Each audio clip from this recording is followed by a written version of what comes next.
ஸ்கந்த புராணத்தில் உள்ள ஸ்ரீ வைசாக மாச மாஹாத்மியம் 18ஆம் அத்தியாயம். வேட்டைக்காரனின் முந்தைய பிறப்பு. வேட்டைக்காரன் கூறினான், முனிவரே, நான் தங்களால் ஆசீர்வதிக்கப்பட்டிருக்கிறேன். இருப்பினும் நான் ஒரு பாவி மற்றும் மிகவும் தீய மனம் கொண்டவன். உண்மையில் பெரிய மனிதர்கள் இயல்பிலேயே இரக்கமுள்ளவர்கள் மற்றும் நல்லவர்கள். நான் எங்கே இழிவான பிறவியின் வேட்டைக்காரன்? இது போன்ற தங்கள் மனம் எங்கே? நமக்குள் இவ்வளவு பெரிய வித்தியாசம் உள்ளது.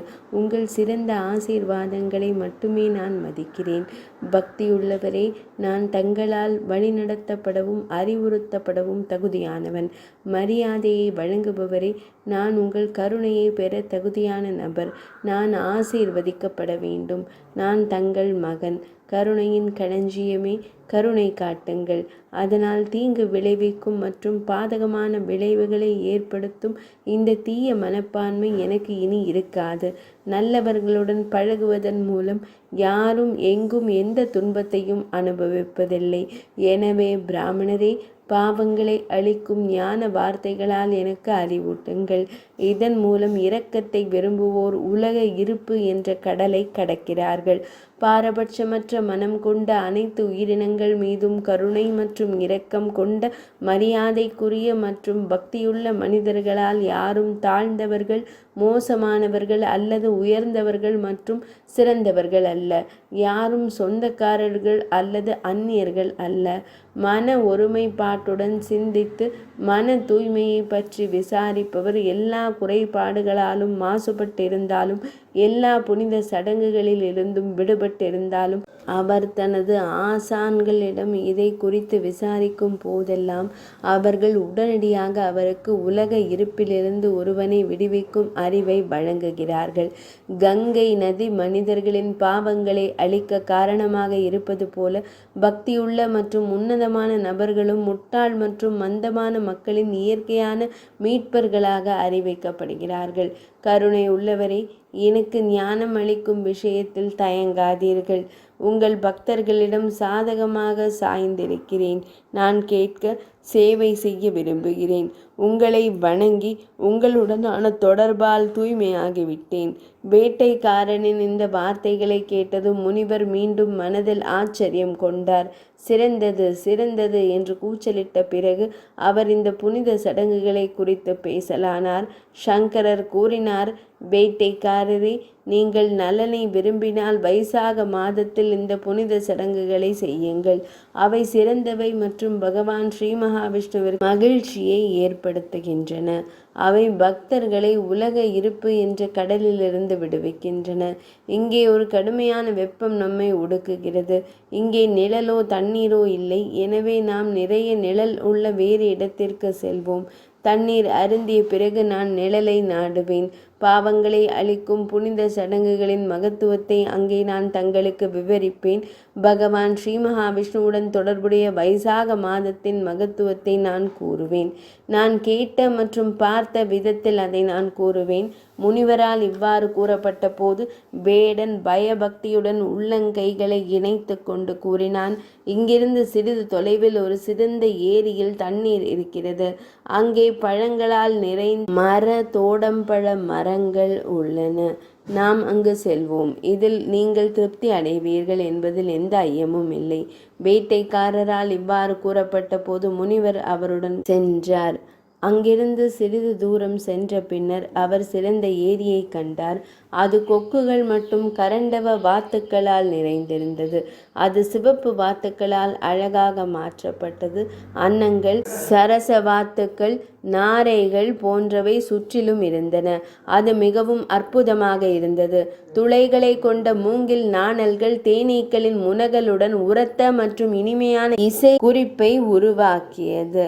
ஆமைகள், முதலைகள், மீன்கள் போன்றவை நீந்திக் கொண்டிருந்ததால் அது மிகவும் அழகாக இருந்தது. அல்லிகள், நீலத்தாமரை, சிவப்பு தாமரை, வெள்ளை தாமரை போன்றவற்றால் நிறைந்த ஒரு பெரிய ஏரி அது.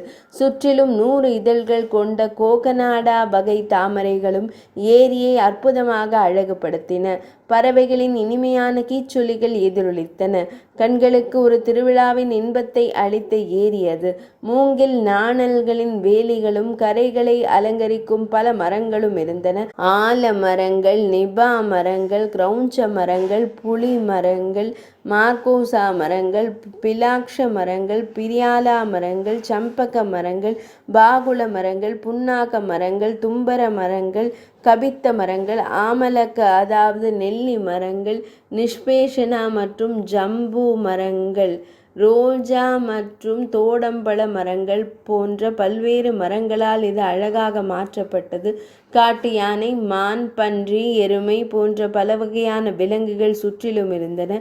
முயல்கள், முள்ளம்பன்றிகள், நீல எருதுகள் போன்றவை அழகுபடுத்தும் விலங்குகளாக இருந்தன. அந்த இடத்தில் காண்டா மிருகங்கள், கஸ்தூரி மான்கள், மான்கள் போன்றவை, புள்ளி மான்கள், புலிகள், சிங்கங்கள், ஓநாய்கள், கழுதைகளை கொன்ற அற்புதமான 8 கால் சரபங்கள், காமரி மான்கள் போன்றவை காட்டை சுற்றிலும் இருந்தன. கிளையிலிருந்து கிளைக்கு வேகமாக தாவும் குரங்குகள் இருந்தன. அந்த இடம் காட்டு பூனைகள் மற்றும் கரடிகள் மற்றும் ருரு மான்களால் பயமுறுத்தப்பட்டது.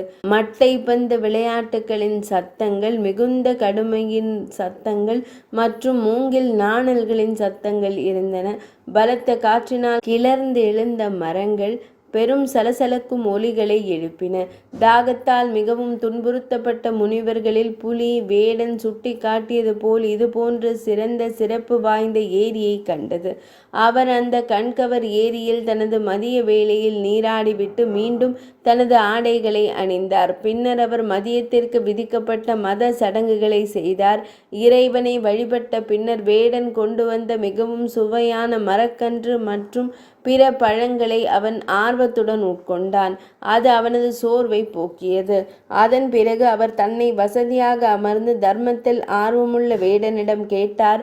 வேடனே, தர்மத்தில் ஆர்வமுள்ளவனே, இப்போது நான் ஆரம்பத்தில் உன்னிடம் என்ன கூற வேண்டும்? பல மற்றும் தனித்தனி வகையான புனித சடங்குகள் உள்ளன. அவற்றில் வைசாக மாதத்திற்காக சிறப்பாக விதிக்கப்பட்ட புனித சடங்குகள் நுட்பமானவை என்றாலும் பெரும் நன்மைகளை தருகின்றன. அவை இம்மையிலும் மறுமையிலும் உள்ள அனைத்து உயிரினங்களுக்கும் நன்மைகளை தருகின்றன. உங்கள் மனதில் கேட்க தகுதியானதாக இருப்பதை ஆரம்பத்திலேயே கேளுங்கள். அந்த முனிவரால் இவ்வாறு கூறப்பட்டவுடன் வேடன் உள்ளங்கைகளை பயபக்தியுடன் இணைத்து கூறினான். வேடன் கூறினான், தமோகுணம் நிறைந்த வேடனாக இந்த பிறவி எனக்கு கிடைத்ததன் விளைவாக என்ன கர்மா? இது போன்ற ஒரு விருப்பத்திற்கு என்ன காரணம்? தம்முடன் நான் எப்படி தொடர்பு கொண்டேன்? புனித பகவானே, அதற்கு தகுதியானவர் என்று கருதினால் இதையும் மற்ற விஷயங்களையும் தொடர்பு படுத்துங்கள். இவ்வாறு கேட்கப்பட்டவுடன் சங்கர் என்ற மகா முனிவர் மீண்டும் ஒரு மேகத்தை போன்ற கம்பீரமான துணியில் பேசினார். அவர் கூறினார், அவரது தாமரை போன்ற திருமுகத்தில் புன்னகை இருந்தது. சங்கரர் கூறினார், முன்பு தாங்கள் சாகலா நவீன சியால்கோட் பஞ்சாப் மாநிலத்தில் உள்ளது. அந்த நகரில் ஸ்தம்பம் என்ற பிராமணராக இருந்தீர்கள். நீங்கள் வேதங்களில் தேர்ச்சி பெற்றிருந்தீர்கள். மிகவும் புத்திசாலியாக இருந்தீர்கள். நீங்கள் ஸ்ரீவத்ச கோத்திரத்தில் பிறந்தீர்கள். உங்களுக்கு ஒரு விபச்சாரி உங்கள் மையல் நாயகியாக இருந்தார். அவளுடன் பழகியதன் காரணமாக நீங்கள் உங்கள் அன்றாட சடங்குகளை கைவிட்டீர்கள். நீங்கள் ஒரு சூத்திரனை போல வீடு திரும்பினீர்கள். நீங்கள் நல்ல நடத்தை இல்லாதவர். அனைத்து புனித சடங்குகளையும் கைவிட்டு நீங்கள் தீயவர்களாக இருந்தீர்கள். காந்திமதி என்ற பிராமண மனைவி தங்களுக்கு இருந்தார். அந்த அழகான பெண்மணி அந்த விபச்சாரியுடன் சேர்ந்து உங்களுக்கு சேவை செய்தார். நீங்கள் ஒரு கீழ்த்தரமான பிராமணராக இருந்தாலும் உங்களை மகிழ்விப்பதற்காக அவள் உங்கள் இருவரின் பாதங்களையும் சுத்தம் செய்தாள். அவள் தங்களின் வார்த்தைகளுக்கு கீழ்ப்படிந்தாள். நீங்கள் இருவரும் படுக்கையில் உறங்க அனுமதித்து அவள் கீழே தரையில் உறக்கம் கொண்டாள். அந்த விபச்சாரியால் உங்கள் பிராமண மனைவி அவள் தடுக்கப்பட்டாலும் அவளுடைய கற்பு செயல்களில் ஈடுபட்டாள். தன் கணவருக்கும் விபச்சாரிக்கும் ஒன்றாக சேவை செய்த அவள் பூமியில் தொடர்ந்து துன்பம் பட்டாள். இவ்வாறு அதிக நேரம் கடந்துவிட்டது. ஒரு நாள் கணவர் மாச நாடியை முள்ளங்கியுடன் சேர்த்து கொண்டார். சூத்திரர்களின் வழக்கத்தை பின்பற்றி அவர் நிஷ்பாவ நாடியை எள் விதைகளுடன் கலந்தார். அந்த ஆரோக்கிய ஆரோக்கியமற்ற பொருட்களை உட்கொண்டதால் அவருக்கு வாந்தி மற்றும் வயிற்றுப்போக்கு ஏற்பட்டது. உணவின் ஆரோக்கியமற்ற தன்மை காரணமாக அவர் ஆசனவாயின் பில்ஸ்துலா என்ற பயங்கரமான நோய்க்கு இரையானார். அந்த நோயின் காரணமாக அவர் இரவும் பகலும் எரிக்கப்படுவது போல் தோன்றியது. வீட்டில் ஏராளமான செல்வம் இருந்தவரை விபச்சாரி அங்கேயே இருந்தாள். ஆனால் அவரது செல்வத்தை இழந்ததால் அவள் இனி அவரது இல்லத்தில் தங்கவில்லை. கொடூரமான இரக்கமற்ற வேசி போய்விட்டாள். வேறொருவருடன் தங்கினார். நோயால் மிகவும் பாதிக்கப்பட்டு வலியால் மனம் கலங்கி தனது மனைவியிடம் பரிதாபகரமான தொனியில் அழுது கொண்டே கூறினார், மென்மையான பெண்ணே, ஒரு விபச்சாரியின் மீது கொண்ட பற்று காரணமாக நான் இரக்கமற்றவனாக இருந்தாலும் என்னை காப்பாற்று. புனிதமான மற்றும் அழகான பெண்ணே, நான் இதுவரை தங்களுக்கு எந்த உதவியும் செய்யவில்லை. மென்மையான பெண்ணே, தன்னை வணங்கும் மனைவியை மதிக்காத அந்த இழிவான பாவி 15 பிறவிகளில் ஒரு அன்னகனாக மாறுவான். தாம் மிகவும் அதிர்ஷ்டசாலியான பெண்ணே, நான் இரவும் பகலும் மரியாதைக்குரிய மற்றும் நல்லொழுக்கமுள்ள மனிதர்களால் கண்டிக்கப்படுகிறேன்.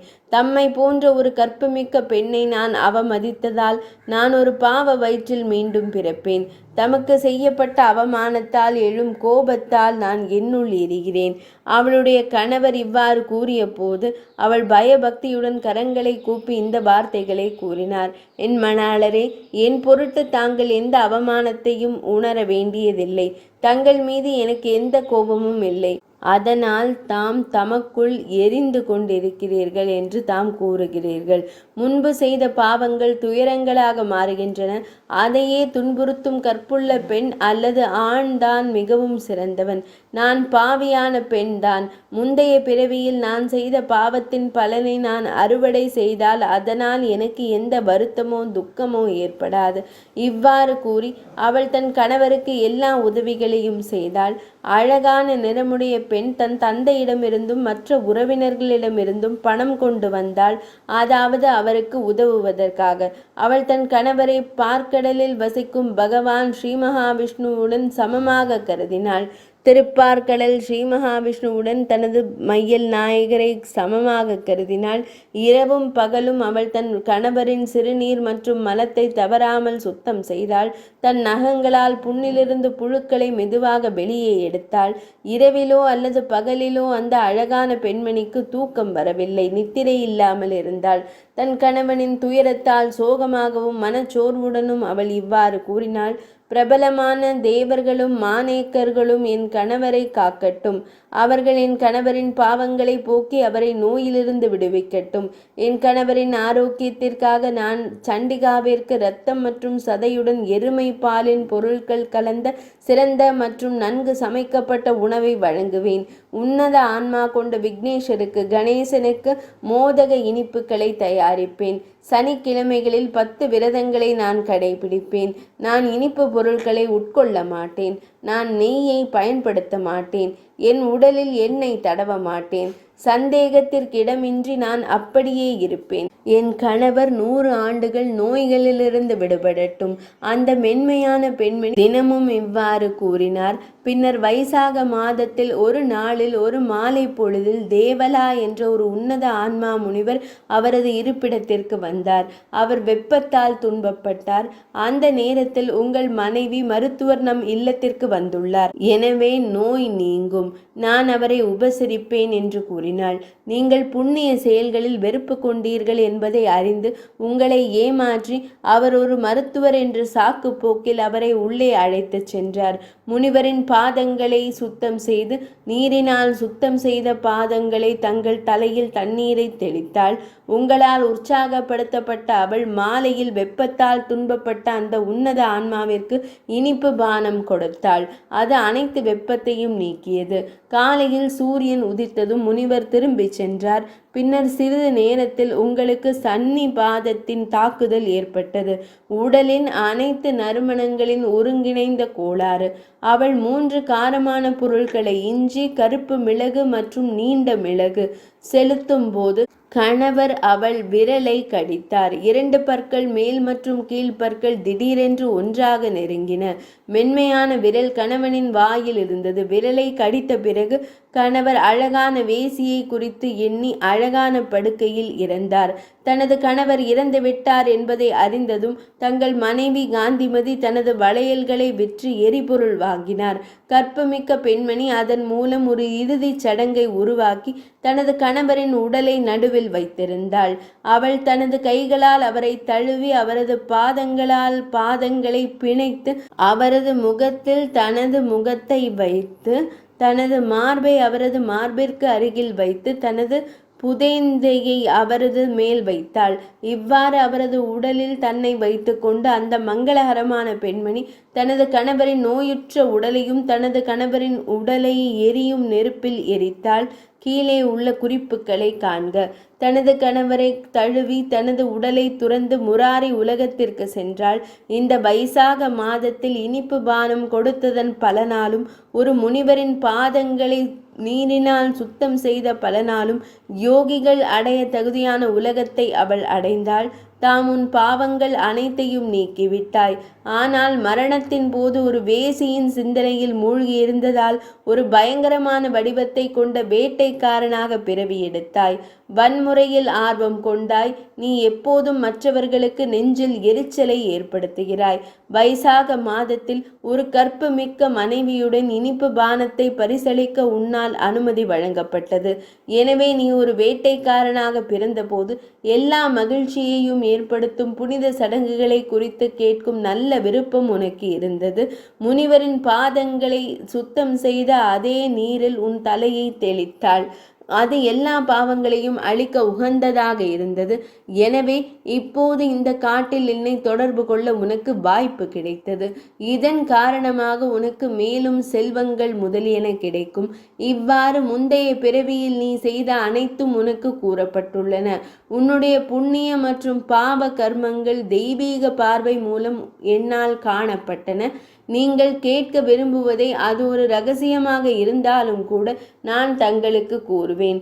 மிகவும் புத்திசாலியே, தங்கள் மனம் தூய்மையடைந்து விட்டது. தங்களுக்கு வணக்கம். 18ஆம் அத்தியாயம் நிறைவடைந்தது.